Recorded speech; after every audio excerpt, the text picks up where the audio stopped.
দীর্ঘদিন সংস্কার না করায় বেহাল দশা পিরোজপুরের নাজিরপুর বৈঠাকাটা সড়কের।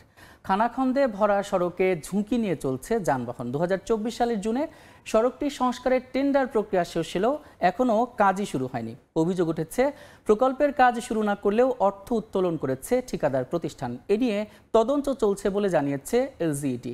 জিয়াউল হকের পাঠানো তথ্য এবং ছবি নিয়ে রিপোর্ট। খানাখন্দ ভরা সড়কে ঝুঁকি নিয়ে চলছে যানবাহন, ধুলায় ঢেকে গেছে চারপাশ। দীর্ঘদিন সংস্কার না করায় বেহাল দশা পিরোজপুরের নাজিরপুর উপজেলার নাজিরপুর বৈঠাকাটা সড়কের। 17 কিলোমিটার দীর্ঘ সড়কটিতে প্রতিদিন ভোগান্তি পোহাতে হয় যাতায়াতকারীদের। অথচ 2024 সালের জুনে মেরসাস ইফতি ইটিসিএল প্রাইভেট লিমিটেড নামে একটি ঠিকাদারি প্রতিষ্ঠান সড়ক সংস্কারের টেন্ডার পেলেও এখনও কাজই শুরু করেনি। প্রকল্পের মেয়াদ বাকি মাত্র 4.5 মাস। এতে ক্ষুব্ধ এলাকাবাসী। এখানে একটা রোগী গেল, তাদেরও যে হাসপাতাল পর্যন্ত নেওয়া যাবে এরকম কোনো পরিস্থিতি নাই। রাস্তার যে অবস্থা, কয়েকবার টেন্ডার আইছে, মনে করেন অনেক প্রবাসী মানুষে মনে করেন খেয়ে ফেলছে। যাগো কথা না বললেই নয়, ঠিক আছে। রেজাউল করিম, তার ভাই শাহিন। রাস্তায় মনে করেন গাড়িতে চলতে গেলে মনে চায় যে নাইমে হাঁটি।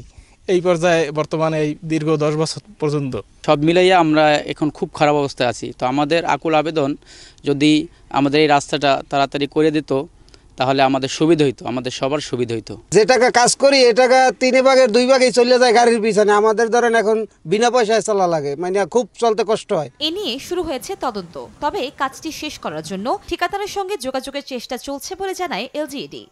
এই কাজটা যখনই আমাদের চুক্তি হয়েছে, চুক্তির পরে আমাদের এই কাজটি এখনো আমরা শুরু করতে পারিনি। ঠিকাদারের সাথে আমরা যোগাযোগ করার চেষ্টা করিতেছি যে এই কাজটি শুরু করার জন্য। কারণ আপনারা হয়তো দেখেছেন এই রাস্তাটির অবস্থা আমাদের খুবই খারাপ অবস্থা আছে। এখানের যে লোকজন, এখানে আমাদের এই একটা রাস্তা দিয়ে আমাদের 5টা ইউনিয়নের লোক যাতায়াত করে আমাদের নাজিরপুরের হেডকোয়ার্টারে। বরিশাল প্রশস্তকরণ প্রকল্পের আওতায় 4টি প্যাকেজ নাজিরপুর বৈঠাকাটা সড়ক সংস্কারে ব্যয় ধরা হয়েছে প্রায় 44 কোটি টাকা। সময় সংবাদ, পিরোজপুর।